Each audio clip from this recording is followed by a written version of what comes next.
My name is David Gallo. I'm the director of the AIFC Academy of Law.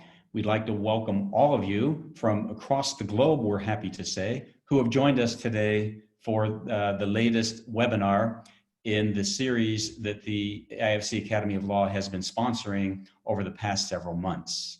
First, welcome to all of you. We appreciate your taking the time with us today, and we greatly respect your continuing to stay engaged with moving your law firms and your businesses forward during these very unprecedented times, as well as to continue the learning process through the technology-based learning and development activities like this one. We have a very exciting and important webinar lecture today. I am going to turn the floor over to Professor Alexander van de Putte, who will introduce the speaker and the event. Professor van de Putte is the chairman of the Academic Council of the Academy of Law. And at the AIFC, he's the chief strategy officer and the chairman of corporate governance and stewardship. At IE Business School, one of Europe's leading business school, he is a professor of strategy and strategic foresight. It's my great honor and privilege to turn the floor over to my friend and colleague, Professor Alexander van de Putte. Thank you, David, for the introduction.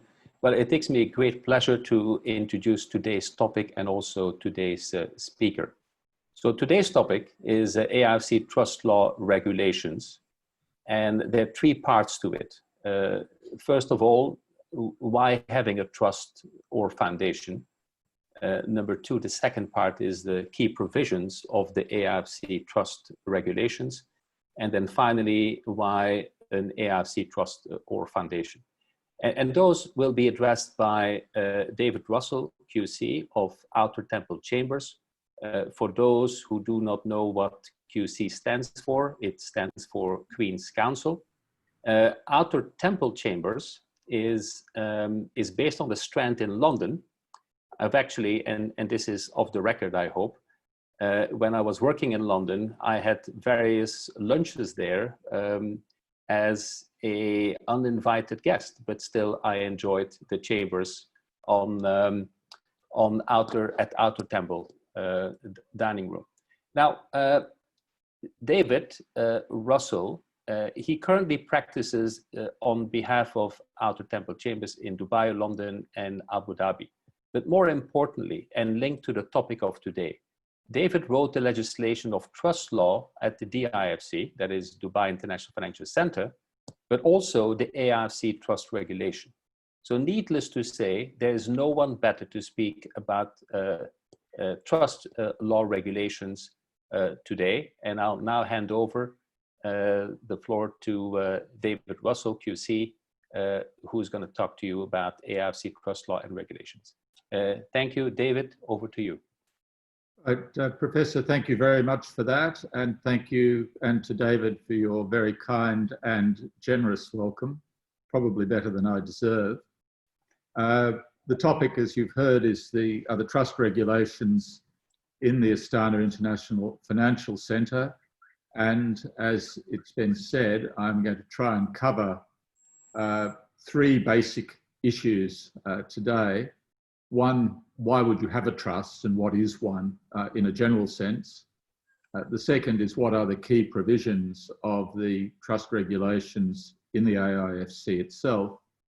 And finally, why, assuming you've decided you want to have a trust or foundation, because you can have those things in most places, why would you choose the AIFC? Now, I mentioned foundations because essentially there are two views of how you approach the notion of property which is held by one person but for the benefit of another. The English concept is the trust. Professor Maitland described the creation of the trust as, in his view, the single most important contribution of the English lawyers to the world of law. And I'll talk a little bit about its history. Civilian lawyers don't like the notion of rights that don't exist on paper. They like everything to be thoroughly documented and prescribed by law, and everything has to fit into the little boxes that the law creates. So to address the issue that the English addressed through the concept of the trust, the civilian lawyers developed the concept of the foundation, and the private foundation goes back to Liechtenstein in 1926. Not unreasonably, the AIFC decided that people should have a choice. So both are available in the AIFC, but of course today my subject is the trust regulations rather than the other regulations that are available. So I was going to talk, as I say, first about the concept of the trust, and then move on briefly to talk about how it compares with foundations, and then against that background deal with the specifics of the legislation. The trust developed in what was called the Chancellor's Court in the United Kingdom. The Chancellor played a great part in the development of the law. He was usually a very significant member of the church, and his role was said to be the guardian of the king's conscience. Not surprisingly, because he was usually a significant religious figure. The Chancellor developed a jurisdiction which enabled him to override the results of the application of the law in the sense of the common law, and substitute on those occasions where, as a matter of conscience, he felt the common law produced an unjust result, he was able to substitute his own judgment. And that developed a body of law which became known as equity. This is beyond the history of equity is beyond the scope of this lecture, but you need to realise that until the 1870s, the general view in England was that law and equity were two totally different things. The people who practiced one usually tended not to practice the other. In the late 19th century, law and equity were merged in England, and as a result, you don't have the great divergence now that you did then. But the problem arose, what happens, and the other thing you have to keep in mind is that in English law, married women couldn't own property until the passage of the Married Women's Property Act in the 1830s. If a woman got married, her property became automatically that of her husband. So the area of particular concern arose in the Crusades, because somebody going away to fight in a war would have to make arrangements for their property to be dealt with in their absence. They couldn't leave it to their wife. So what they would normally do is give it to another person to look after for their wife and for their children. And what the Chancellor had to deal with was the situation that arose if a person who'd been given the property then turned around and said, well, legally it's mine and I'm keeping it. I'm not giving it back to the person who originally gave it to me. Or if he's gone away to the war and died, then I'm going to keep it. And what the Chancellor's Court developed was this notion that you had a duty in conscience to accept the obligations or to honour the obligations that you'd undertaken when the property was handed over. So if you then look at what a trust is, you might say, well, why can't we just treat that as a contract? Here is somebody who's reached an agreement to hand over property or to accept property, to do it on certain terms. We'll just treat it as a matter of contract. The problem is that contracts in English law are basically enforceable only by the people who made them. And if we go back to the example I gave you, a husband handing over property to somebody to look after for his wife and children, he might be able to enforce the contract, because he's a party to it if you view it as a contract, but neither his wife nor his children can. So it can't be seen as a contract. The trustee has obligations to people other than the person who's given him the property. They become known in English law as the beneficiary. Nor is it an agency. An agency is a situation where one person gives property to somebody else to hold and deal with for that other person. And obviously it's revocable, so that the agent can't keep it forever. It can be terminated at any stage by the principal, and the agent is subject to direction. In trust law, a trustee is generally speaking not subject to direction. He has obligations to the court and obligations to the beneficiary, but he's not a mere creature of the person who hands over the property, who we refer to as the settlor. Because it's a relationship, it's not a company. A company is a legal entity. It exists in its own right. Its property belongs to it and not to either its shareholders or people who've gifted it to the company. And there are a whole series of consequences of that. But the point is that the notion is a totally different one, even though at times people confuse them. A foundation, on the other hand, is a company. A foundation is really like a company without shareholders. So if we wanted to summarize that up in terms of the concept of a trust and what happens, the first point that has to be made is the one I've just finished with. A trust is a relationship. It's not a legal entity. It doesn't have legal personality. And so the question that arises in any jurisdiction is whether there is a court that has power to supervise the trustee's performance of the terms of the trust and enforce its judgments. What's meant by that is that, the legal maxim is equity acts in personam. A court supervises the performance of a trust by telling the trustee to comply with the terms of the trust, in extreme circumstances, removing the trustee. And so the issue is always going to be, is there a trustee around who is subject to the jurisdiction of the court? You need really to have a trustee that the court can impose its obligations on, a trustee who's a long way away and who can just ignore the court's judgments is not really going to be amenable to jurisdiction. But once you say that, it follows that the location of the trust assets is irrelevant.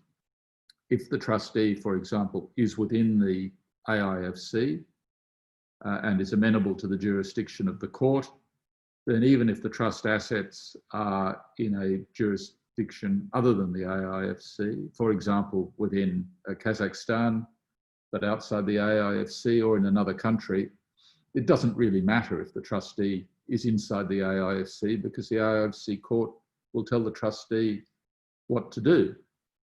The real problem in relation to non-trust jurisdictions is that, say in France, or for that matter in Kazakhstan outside the AIFC, the view would normally be taken, if you are a natural person, that all of your assets are available to satisfy your private debts.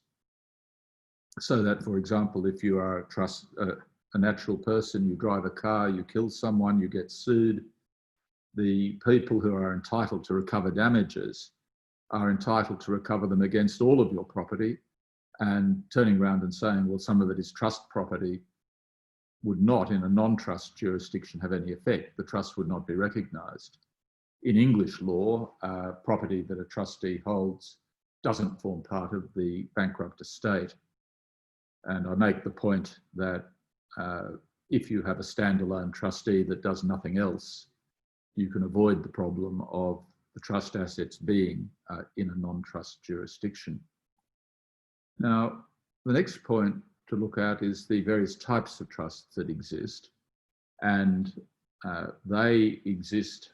There's both the categories that you do get in civil law jurisdictions, and on top of that, there are categories of trusts in common law.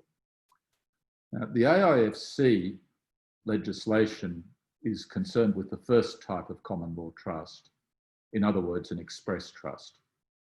That's where somebody actually sits down and decides to turn their property into trust property. They can do that under the trust regulations in at least one of two ways. They can either give the property to somebody else to hold as trustee, or they can sign an instrument which is binding on them, called a declaration of trust, which will obligate them to hold their property thereafter for third parties. Now that's another reason, if you think about it, why you can't analyse a trust as being a type of contract, because you can create trusts in a situation where there is no separate contracting party of a settlor and a trustee. They are the same person. Resulting trusts, one doesn't have to worry about over much, but a resulting trust is what happens if for some reason or other in setting up a trust, it fails. This is not a problem that will arise in the AIFC because there are no rules against perpetuity under the trust regulations. But in England at the moment, you cannot have a trust that lasts for more than either 80 years or alternatively the life of a named person plus the period necessary to get to majority. So that will normally be something not unlike 80 years. And the rules in England were very serious originally. The bottom line was if you created a trust that might not vest within what was called the perpetuity period, it failed. And what happened then was it would obviously have been unconscionable for the trustee to be left with the property. So the consequence was that the trustee became required to treat the property as being held for the original settlor. So a resulting trust is something that happens if a trust fails. A constructive trust is something which happens really as a judicial remedy. And you'll see, for example, in the law of damages and remedies, that one of the powers of the AIFC courts is to regard a party who holds property as holding it in trust for somebody else. As I say, today we're concerned with express trusts. In civil law countries, there has been, in some countries, an attempt to create trust law, specifically by legislation. China, Taiwan, Switzerland, Liechtenstein and Monaco are obvious jurisdictions. Equally, there's an international convention for the recognition of trusts called the Hague Convention. And one of the consequences of that in civil law countries is that you can create a trust on the basis of the Hague Convention, even though there is no domestic trust law. And that has particularly arisen in Italy, where there are quite a lot of trusts now that have been established in reliance on the Hague Convention. If we want to look, because Kazakhstan is essentially, or I think 73% on the last figures I saw of residents of Kazakhstan Muslims, it's relevant to have a look at the Islamic analogue, which actually predated the trust. And there were very, very similar concepts. You'll see the second slide there talks about three key people or parties in the context of a waqf, if I want to use the Arabic word. There is the waqif, who's the person who hands the property over, the mutawali, who's the trustee or the administrator of the property, and the qadi, who's the judge, who effectively enforces the trust. The first trust, as a matter of Islamic tradition, was established by the Prophet himself, which makes me always get a wry smile when people say that trusts are un-Islamic. But one of the problems with the Auqaf was the often lack of proper administration. Towards the end of the Ottoman Empire in the 1870s, something like 70% of productive land in the Ottoman Empire was held in Waqf, which had a number of adverse consequences for the empire. It reduced the tax revenues. It produced a situation in which a large proportion of the arable land wasn't being effectively used. And the result of that was that the Ottoman government effectively took control of the trusts and appropriated the property as state property.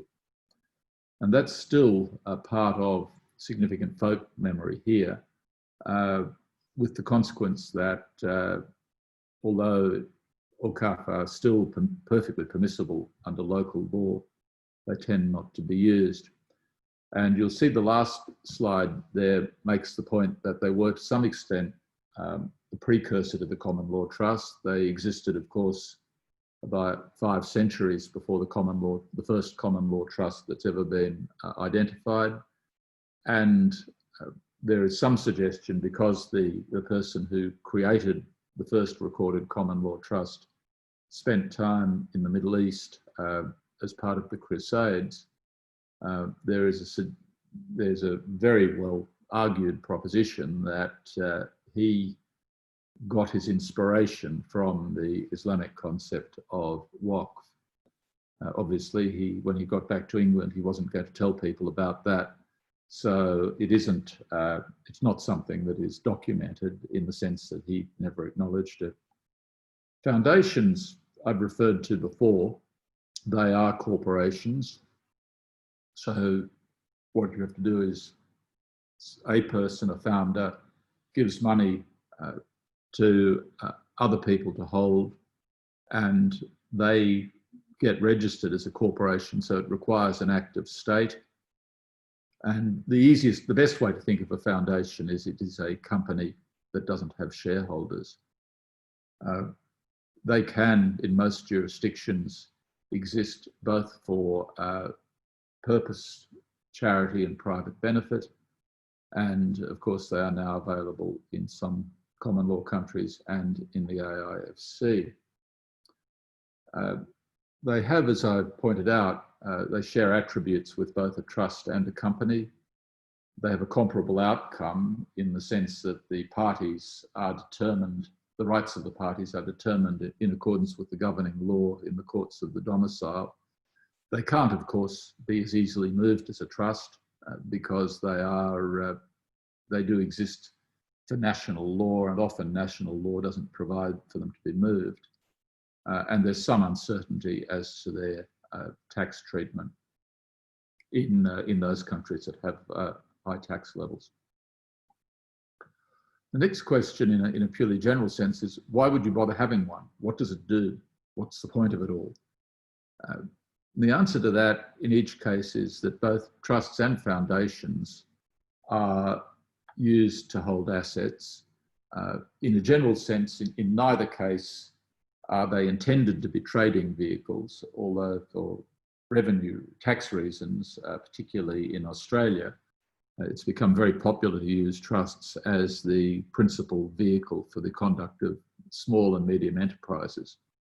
But that is unusual in the common law world. One of the results of that is that Australia is probably the leading jurisdiction in terms of establishing precedent for trustee insolvency. Obviously, trustees who carry on business are exposed to far greater risks than trustees who simply hold passive assets and receive income. But in each case, you would have the trust. It can hold property through a holding company. It doesn't need to, an operating company. And at the end, there are assets. And the same with a foundation. It too can have subsidiaries. It can directly own real estate, and it can directly have other assets. So you might ask, why do you want to bother with all of this when you can just have a company? I mean, both of the structures that I've listed gave before give you all of the advantages of incorporation, either directly in the case of a foundation or indirectly in the case of a trust, because it holds its property through corporate vehicles. And the answer to that really is that corporate structures are inherently inflexible. In many jurisdictions, company law doesn't permit fractional ownership of shares, doesn't permit a wide variation in share rights, and you still end up with the problem in jurisdictions where you have forced heirship, that whilst some of the worst consequences of fractional interest are avoided on the death of the founder, the potential for disruptive disputes remains. The one thing that one can be sure of is if the family can't agree about what to do with the assets, whatever the founder really intended would happen, at the end of the day, the legal profession will end up getting a lot of it. And that is a consequence that you can be sure the founder never intended. And nowadays, advisors try to advise families to have proper governance structures, which have at times even a family parliament, certainly internal arrangements that really shouldn't be part of the business because they'll only interfere with the operation of the business. So the idea basically is to separate the operational aspects of the business and the assets from the family ownership and beneficial interests. And the other point, of course, is that if you want to use a company as a vehicle to structure a family operation, your shareholder agreements will normally only bind the signatories. So as soon as somebody dies, the arrangement that you have disappears. Just a couple of quick comments before I move on to how you actually use them. One of the things you really do need to look at is the concept of sham, because if you aren't careful, and particularly there's a certain type of client who will go along to a lawyer, get advice on their structures, will then tell the lawyers to set the structures up, put them in the bottom drawer and just carry on business as before. And the problem with that is that courts in those situations will often disregard them. So the key point is that before anybody gets either a trust or a foundation, they need to be very clear about what legal arrangements they're entering into, and they need to be very committed to complying with them. A friend of mine uses the expression, live your documents, and that's a good way of putting it. The final comment, of course, if you're advising somebody, flows from all of that. Is it appropriate, particularly in the context of a family, to what they really need? And there seem to me to be 6 questions you need to answer. And unless the answer to each of them is yes, then the family really should think twice about using a structure of this sort. We now turn to the regulations themselves. The AIFC is in exactly the same situation as the DIFC was, in the sense that it is a common law C in a civil law island. There wasn't an equity jurisdiction that could be polished up or assisted with some draft legislation.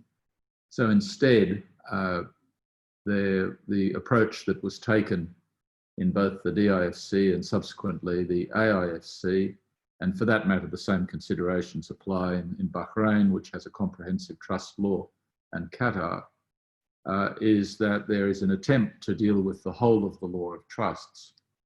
Even now, that isn't done in England. All that you have in England are a series of laws which modify to some extent the operation of the common law. The drafting does draw to some extent on the DIFC trust law, but particularly in Part 10, because the AIFC trust regulations are directed to ensuring the fact that that they're going to be used for commercial purposes, for nominee arrangements and the like.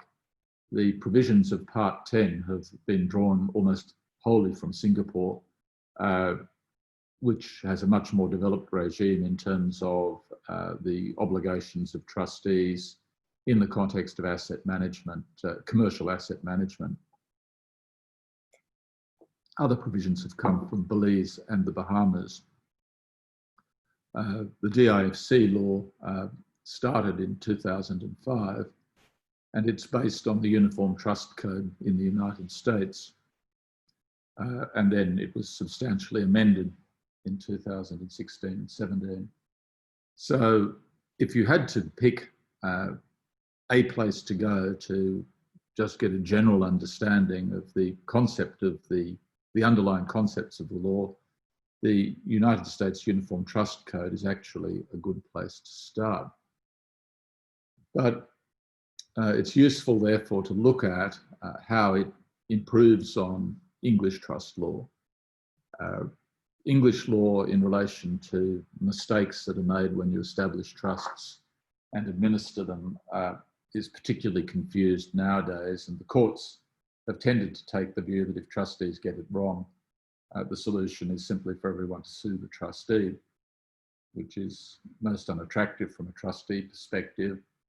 And as a result, provisions are made. The courts in England ultimately turned their back on trustees. In a case that I'll come to, that is something that's been avoided in the AIFC. Compulsory arbitration, generally speaking, isn't available in English law. English statute law has been expressly removed, but there is one of the provisions with private international law is what happens if somebody outside the jurisdiction wants to challenge the operation of the trust. And the AIFC has taken the view that these are matters that should be determined by AIFC law and no other law. There have been enhancements of the trust asset management powers. Trust recognition has been aligned with the Hague Convention, which I've already mentioned. So it is, in important respects, a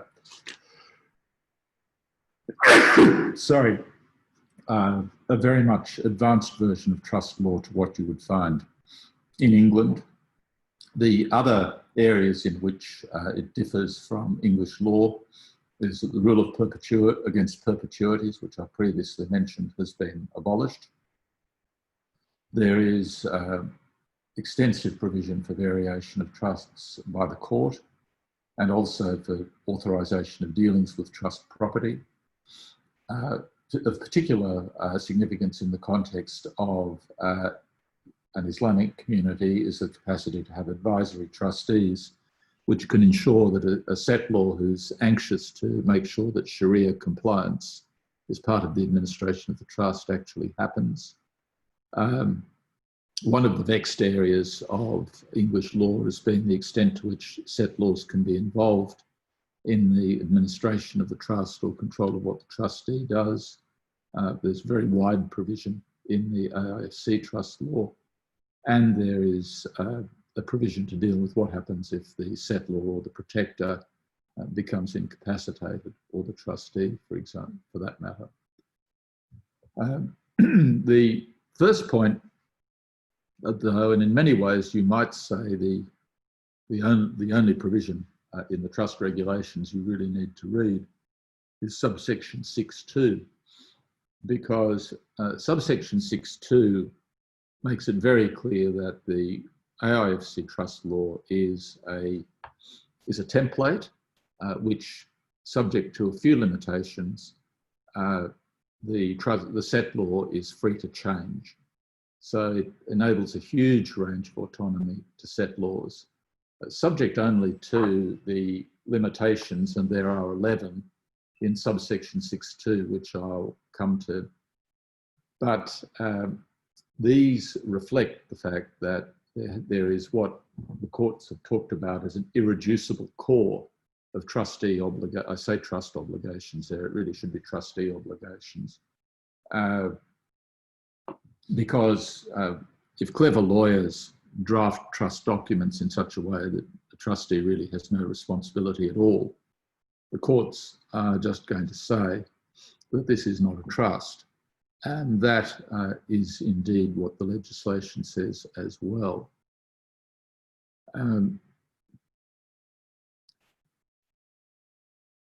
The leading case is a case of Armitage and Nurse, and I will come back to that in a minute.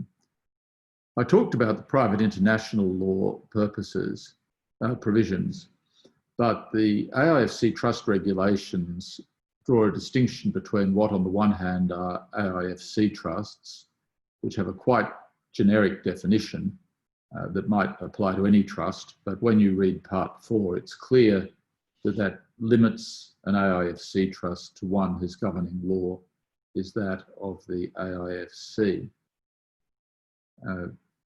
So you always have the issue if you're thinking of going to court or wanting to check the administration of a court of the trust, what's the jurisdiction, what sort of trust is it, and you have to deal with those two basic categories. If you have an AIFC trust, then the point that is made in sections 10 to 13 is that you are only concerned with the laws of the AIFC. What that means is that if someone comes along and says, for example, that that under the law of their native land, they would be entitled to some of the trust property for some reason, perhaps because of heirship rules, perhaps because of rules in relation to marriage, those matters are resolved by reference to the laws of the AIFC and the AIFC only. There are limitations, and in particular, if the immovable property is situated outside the AIFC, then a disposition in favour of a trustee won't become valid because of sections 11, 12 and 13.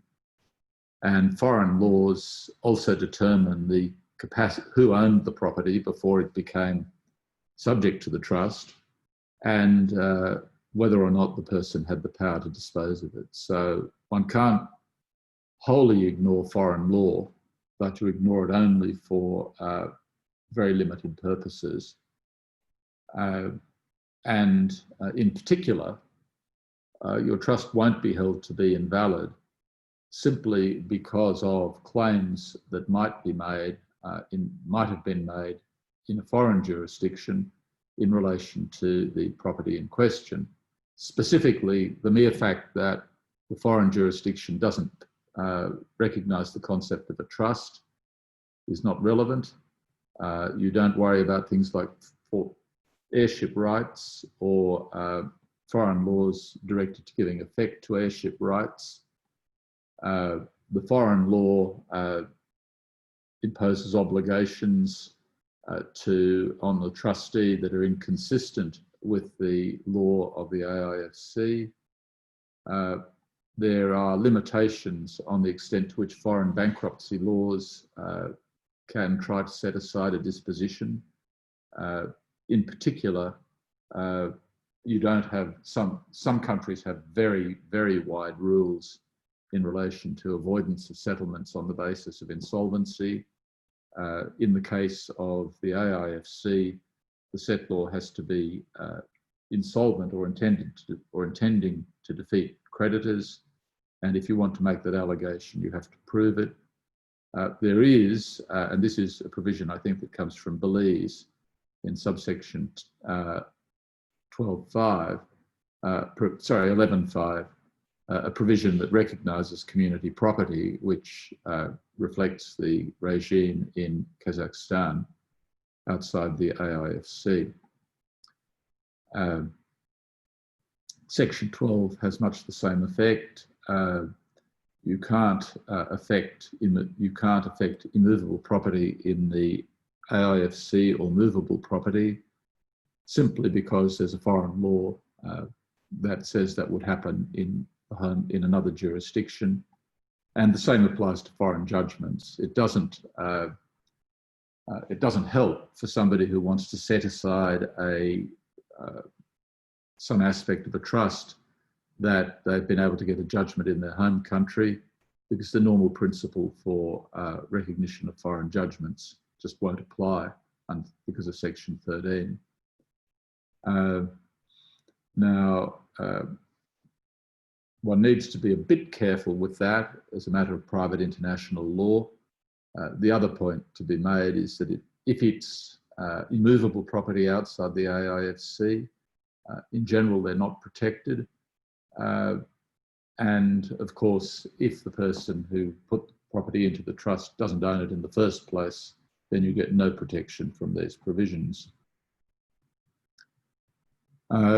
Public policy is an interesting question. At 3 points, the section, at 3 points, the law deals with public policy. Subsection 6.2, which you'll remember is one of the provisions that limits the capacity of a settlor to do whatever the settlor wants. You can't have a trust that's contrary to public policy. Then subsection 34.2 deals with the validity of trusts, and you see exactly the same proposition. And finally, foreign trusts are unenforceable if the court is satisfied that they're immoral or contrary to public policy. Now, in every case here, this has yet to be determined in the AIFC courts. The issue has been considered in the context of the DIFC, and there's always been something of a debate about whether there's one public policy applicable across the whole of the country, or whether each of the areas has a totally separate public policy. The conclusion that was reached, and I think the most satisfactory conclusion that's been reached in the DIFC,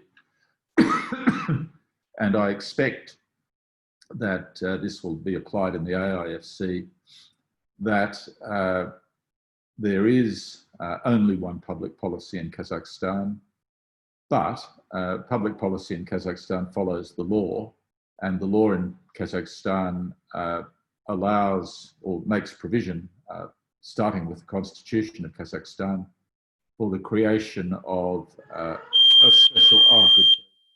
Sorry, you'll have to put up with this for a minute. My fire alarm is misbehaving. It's gone, sorry.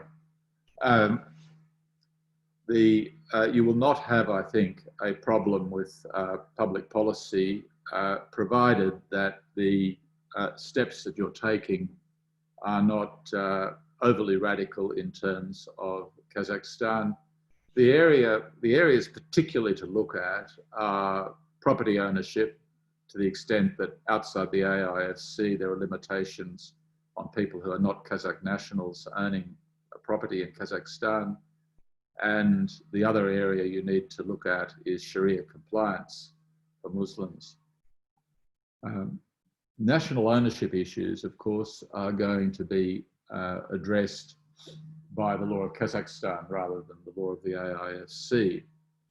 But in principle, if there's a national trustee of the property, then local law will be complied with. Foundations are a little more difficult because you have to ask the question whether or not the foundation meets the requirements under which a company can own property in Kazakhstan. What is provided in the trust regulations is a provision that enables the trustee to say that in no circumstances would the property fall into the hands of a non-national, so that there is no reason why the fact that a trust owns the property should be regarded as breaching the requirements of national law. There's provision outside the trust regulations for recognition of trusts. Sorry about the typo in 48(1)(a).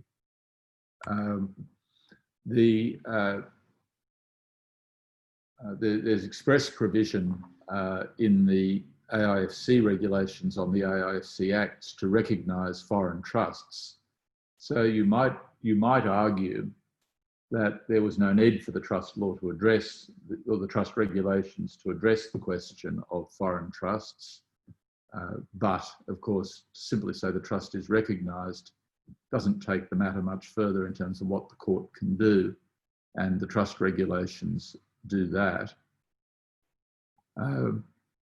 And you'll see in section 98 that there's provision by as to enforcement in relation to foreign trusts. And then under the powers of the court, we get to the details of the capacity of the court to intervene in both AIFC and foreign trusts.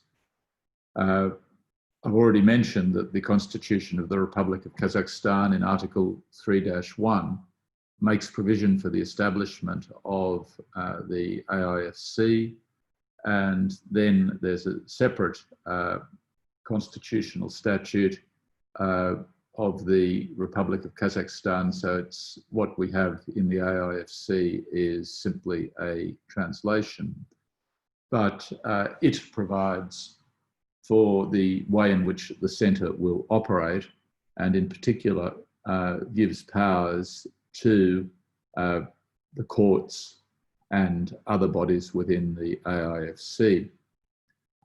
In the context of the AIFC, the jurisdiction of the Court of First Instance is exclusive,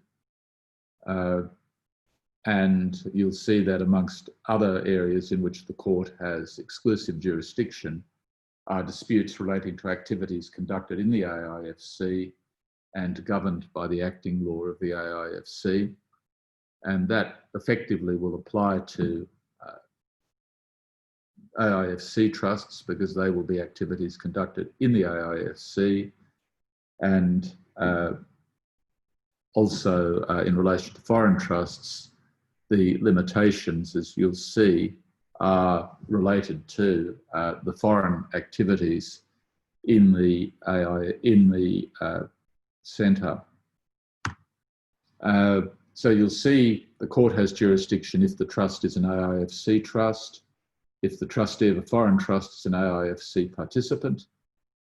Any trust property of a foreign trust is situated in the AIFC, but only in relation to that property, and the administration of the trust property is carried out in the AIFC.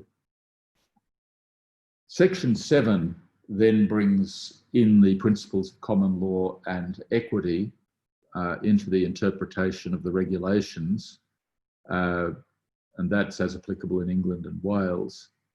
And the other point is that equity and the nature of trusts is recognised in the glossary, so that there's a clear recognition that the law of England and Wales comes into effect in operating the provisions of in the application of the law. That's important because of provisions in the court regulations and in the AIFC regulations on AIFC Acts. First of all, the law that's applicable in the court is set out in section 29 of the court regulations. And then there is then a provision that comes from the AIFC regulations on AIFC Acts, which set out a cascade of laws that end up with the law of Kazakhstan. In that respect, the position in the AIFC is different from the position in the DIFC, because in the DIFC it's the law of England and Wales. But it seems to me that the laws in paragraphs A to D of the cascade will always, one way or the other, pick up in relation to a trust, will pick up the law of England and Wales. As to what a court can do in relating to the administration of the trust, you'll see that once its jurisdiction is invoked, the court can intervene in the administration of the trust.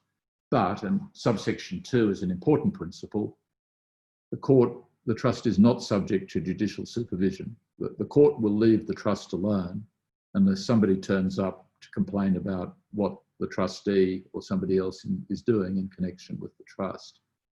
And once somebody does intervene properly, the court has a very, very wide mandate. Section 17 is an important provision because it's protection to the trustee.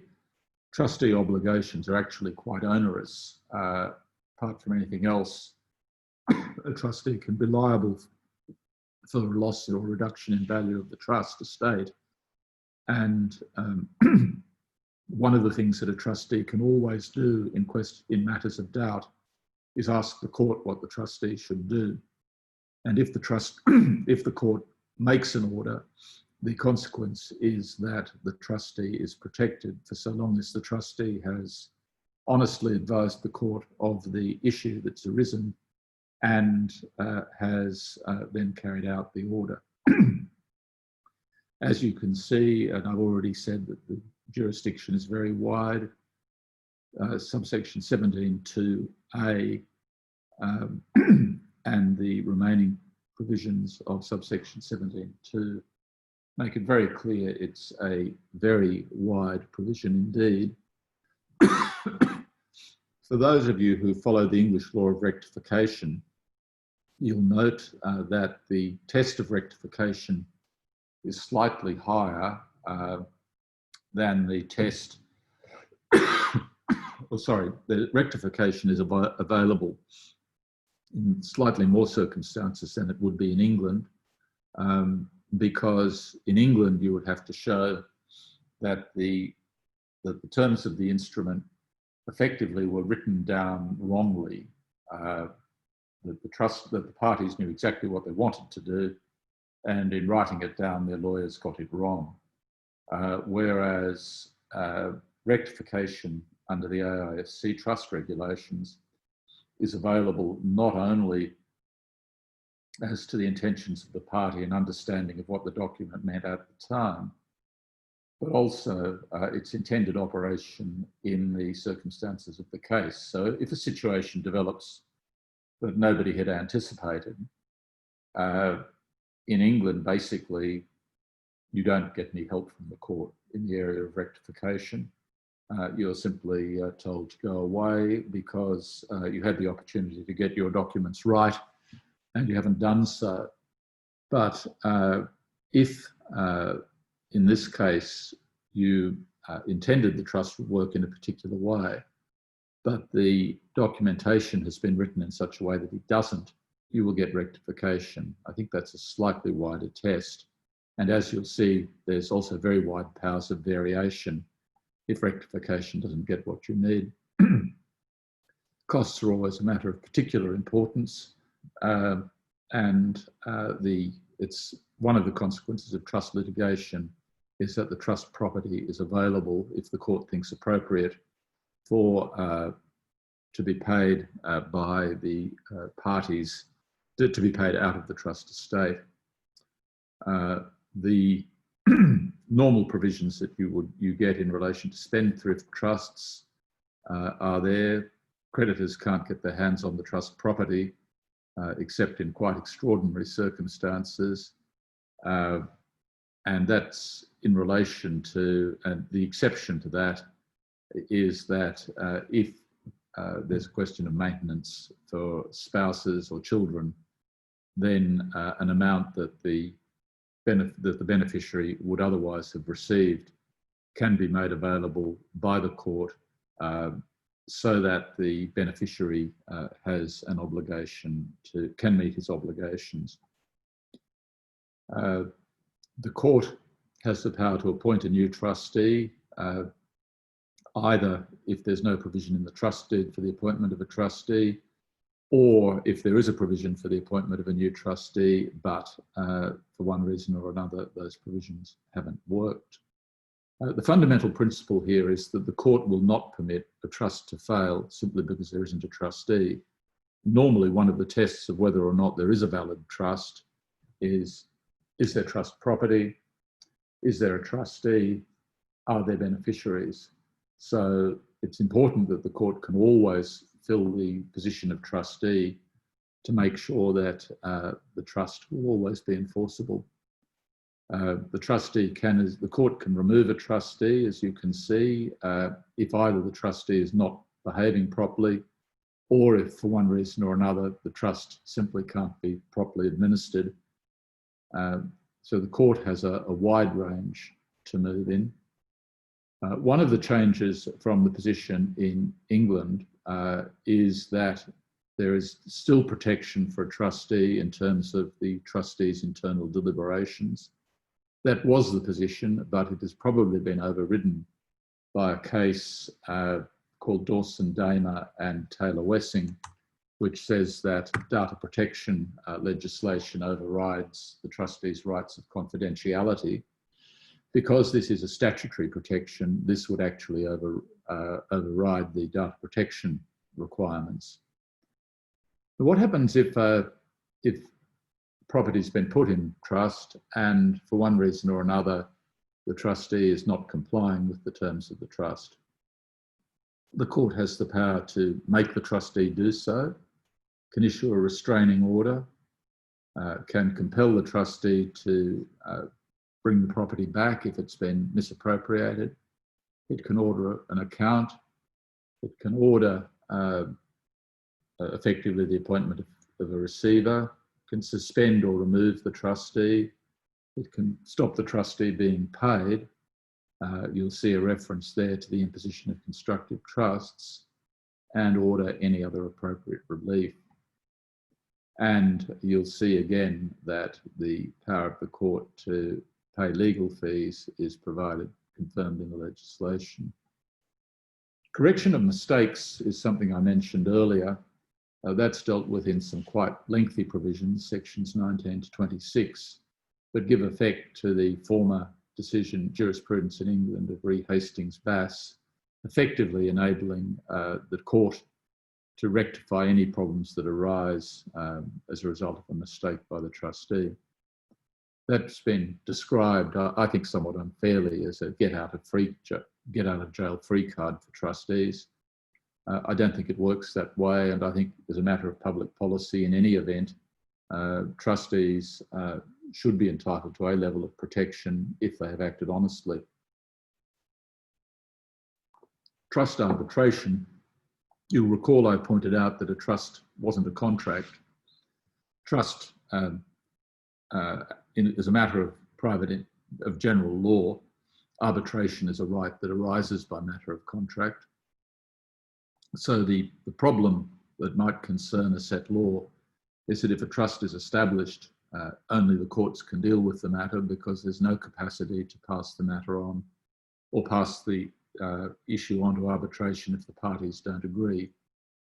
The trust regulations provide that a settlor can impose an obligation on anyone who wants to be part of a trust dispute to submit it to arbitration first.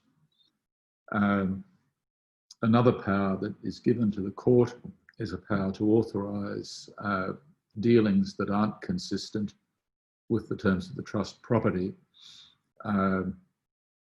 It's important that the court should have that power rather than requiring the parties to do it by consent, because that can have very adverse tax consequences in some jurisdiction.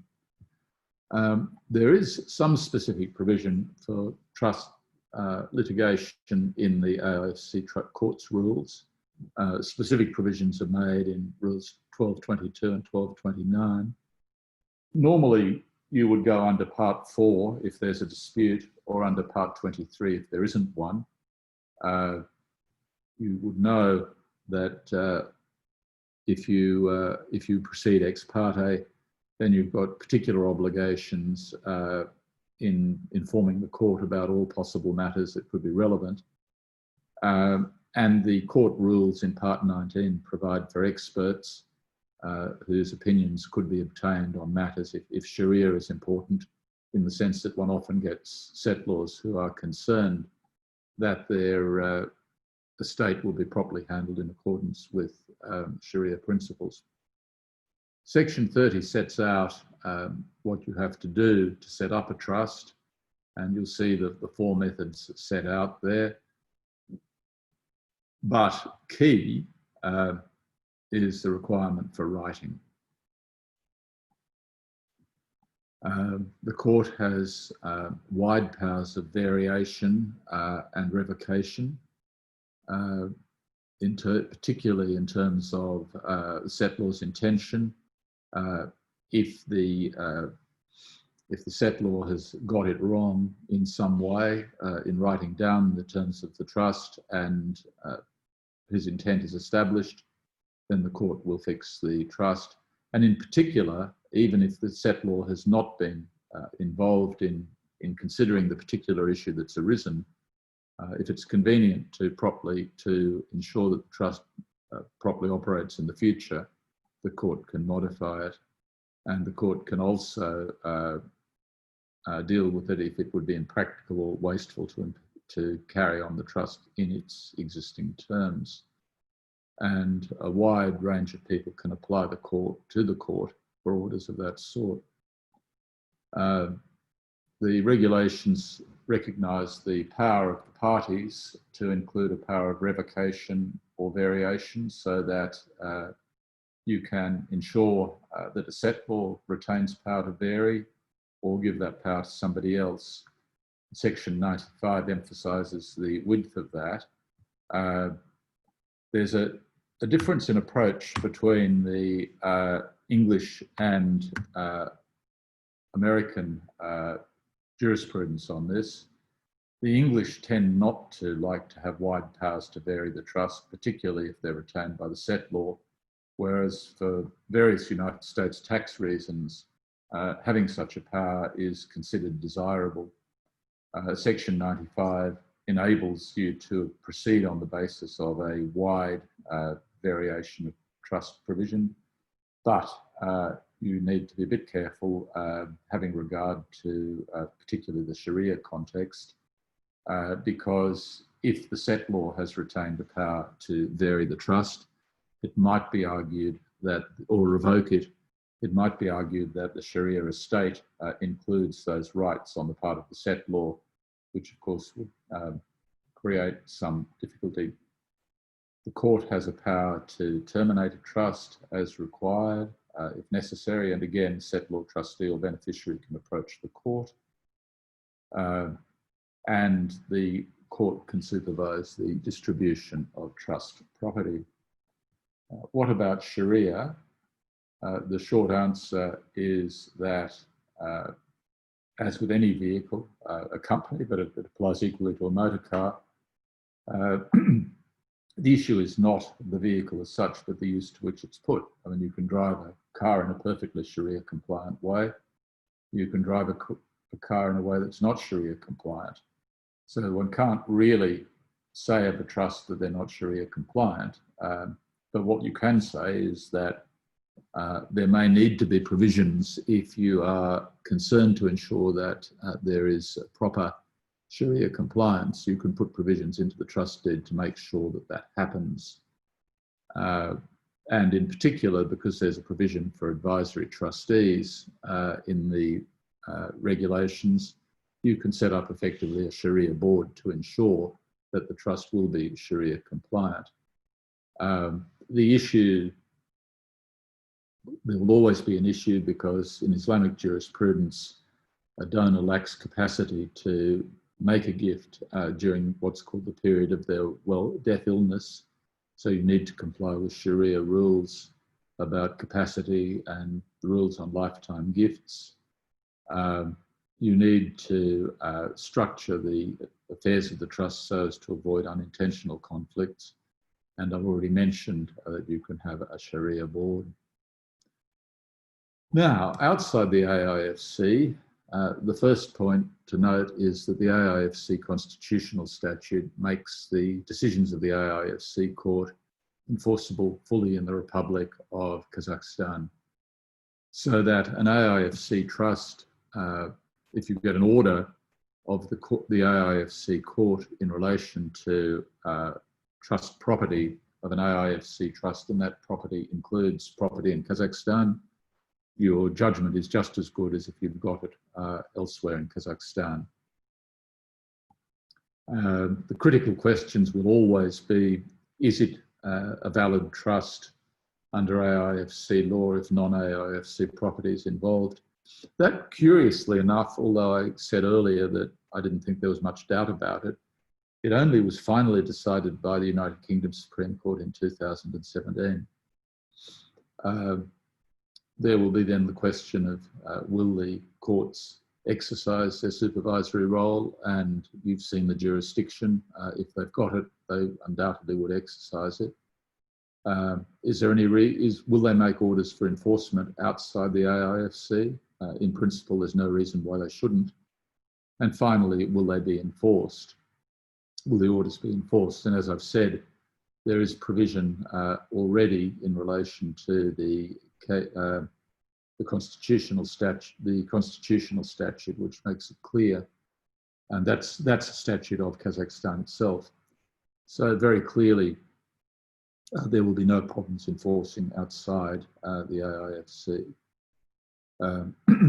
There's no reason in principle why Kazakhstan property should not be trust property. Doesn't need to be noted on the register because, as I've said, the legal owner is the trustee. But what you always need to look for is whether or not there will be taxes. For example, there may be a gift tax, there may be a capital transfer tax of some sort, and not only on the creation of trust, but subsequent transfer to a beneficiary may create tax issues, which certainly need to be considered. And I've already mentioned the need for the property to be held basically by a standalone trustee, which I mentioned here. Tax issues, you need to be a bit careful with tax issues because that can be difficult, particularly if you're using the structure I mentioned earlier of a trustee owning all of the shares in a company which then owns the operating assets. That could involve a double level of taxes in some jurisdictions. So you need to be absolutely sure that there won't be issues in the jurisdiction in which the assets are held.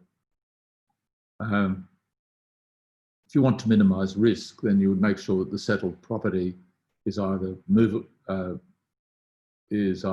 immovable property in the AIFC, movable property, so there could be shares in an AIFC company, or immovable property in a company that doesn't limit powers of disposition. Well, I've mentioned that.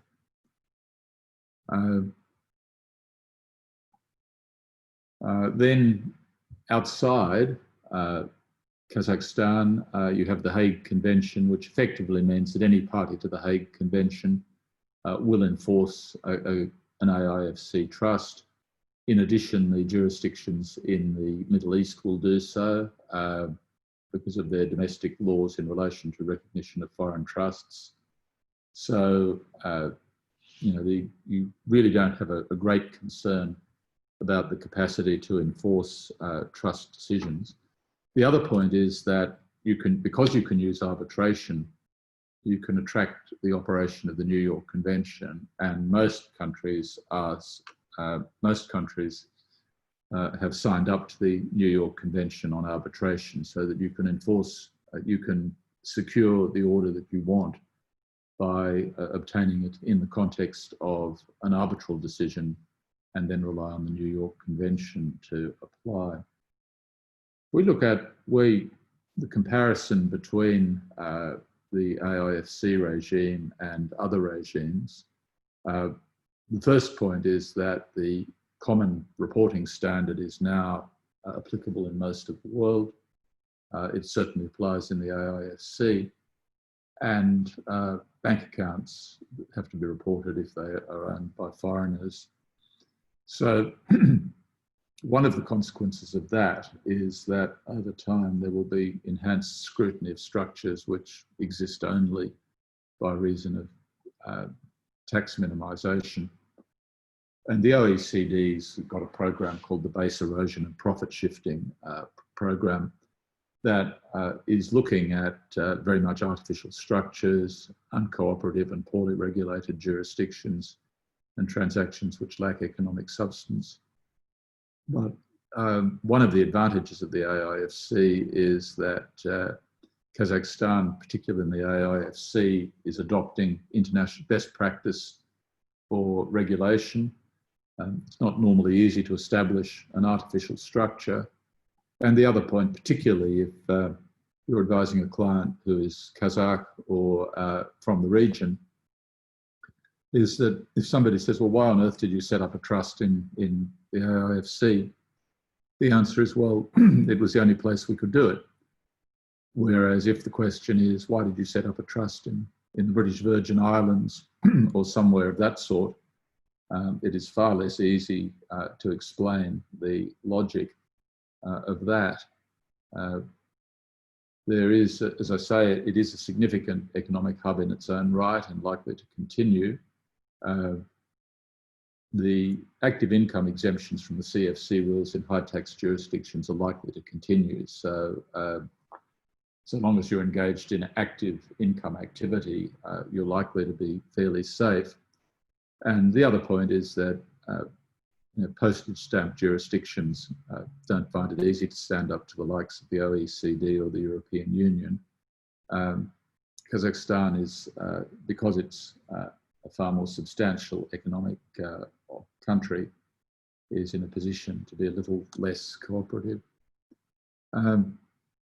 The other point is that you can see that there will be over time in Europe, there is going to be increasing pressure for beneficial ownership registers to be public, which means that anybody can get access to them without having a legitimate interest.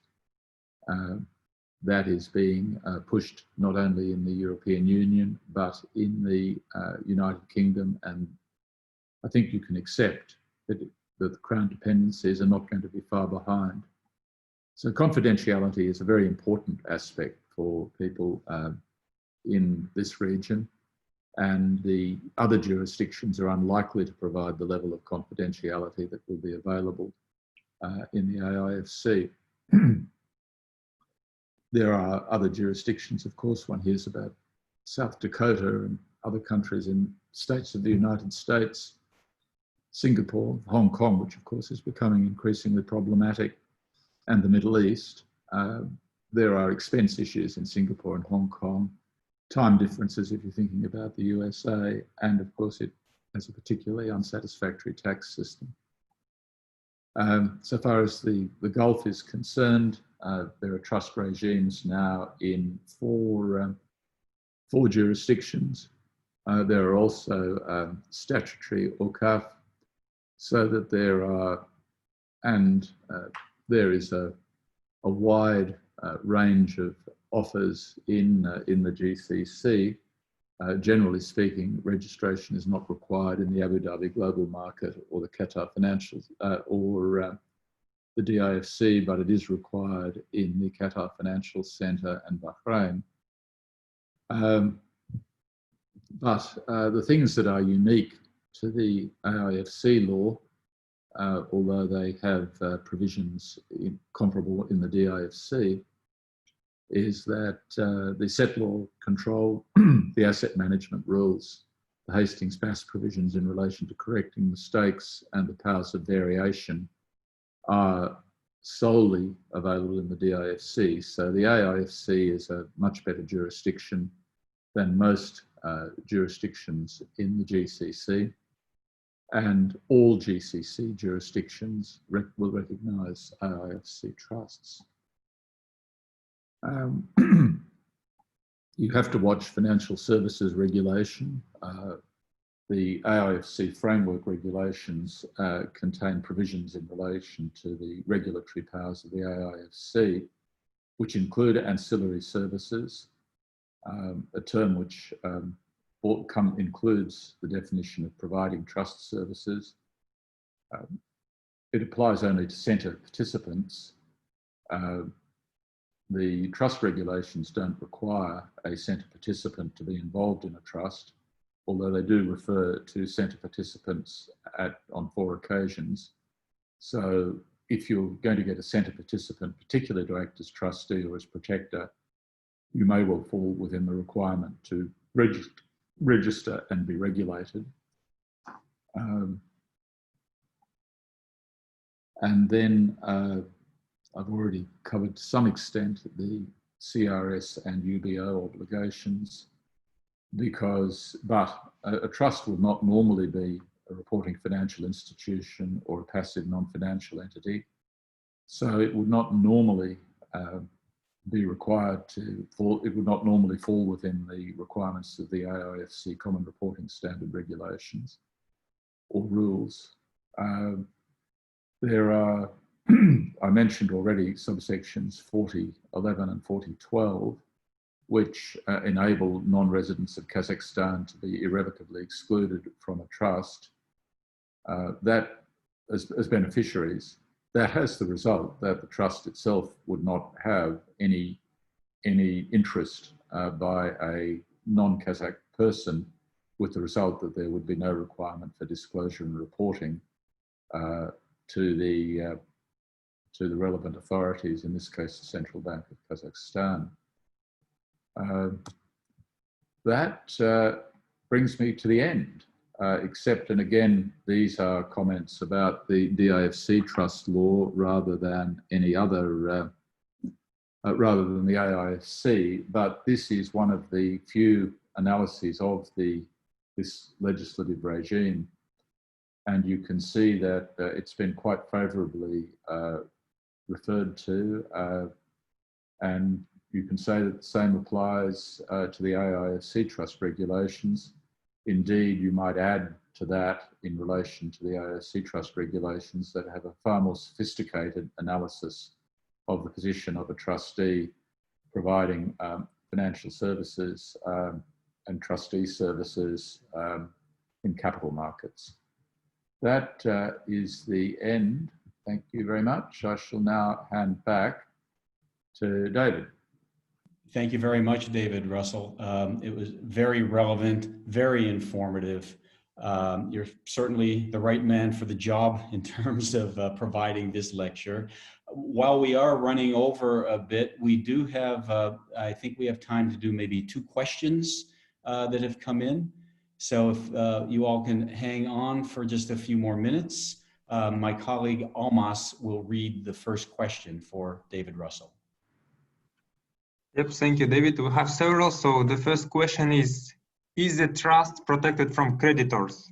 What is the risk that the assets could be targeted in case of legal liability? Well, that is set out in the what I call the firewall provisions. So sections 10 to 14. In broad terms, if the assets are now held by the trustee, you can only set it aside if you can show that the transfer of the assets occurred by somebody who was insolvent at the time or was doing it with intent to defraud creditors. Where the trust, and that reflects a general legal principle, where the trust regulations give greater protection than you might get in other jurisdictions, is that you have to prove a specific intent in relation to a specific disposition, often in relation to insolvency law. It's simply a requirement of showing that the person was had a general intent to deal with defraud creditors. And often the onus of proof is reversed. This is a fairly effective level of protection in international standards. Excellent. Thank you, David. Almas, one more question. Yeah, we have one raised hand. I guess he wants to ask orally. So, Yerjan, I'm unmuting you, please.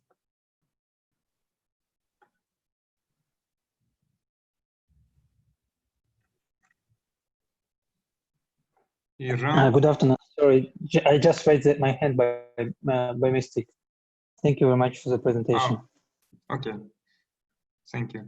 So the second question is, how does the change in the governing law to the AIFC law affects the legality or validity of liabilities existed before the change? That is addressed in the trust regulations.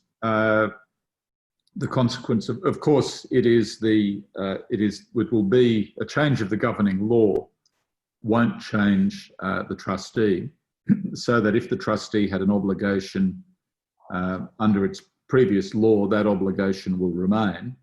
The difference will be that once the governing law changes to that of the AIFC, the provisions of section 10 to 14 will apply that may limit some access to the trust property, but in broad terms, unless there's some difference in the application of those provisions, you would normally expect that there's not much change in the exposure of the trustee to liability. Excellent. Thank you very much, David. Okay, that brings us to the end of our webinar today. I want to thank all of our guests. Remember what we've heard today from probably the leading global expert in this area, Mr. David Russell, QC. We've heard about how trusts and foundations are valuable legal vehicles for ensuring the appropriate management, allocation, use, and disposition of funds and other assets, especially those relating to special purpose activities and transactions. Examples would include estate planning, charitable purposes, and so forth. So we were very pleased and honored to have David Russell as our guest speaker today. David, you are welcome back anytime to join us on another webinar. We are launching a masterclass series, and I certainly can think of some topics where you would certainly be the right person to deliver these messages. So David Russell, thank you very much for your time today. We appreciate it. It's a pleasure. Thank you very much. Right, and thanks to everybody. Be safe, be happy, and have a great rest of your day. And we look forward to seeing you again on our future learning and development events. Thank you so much. Thank you.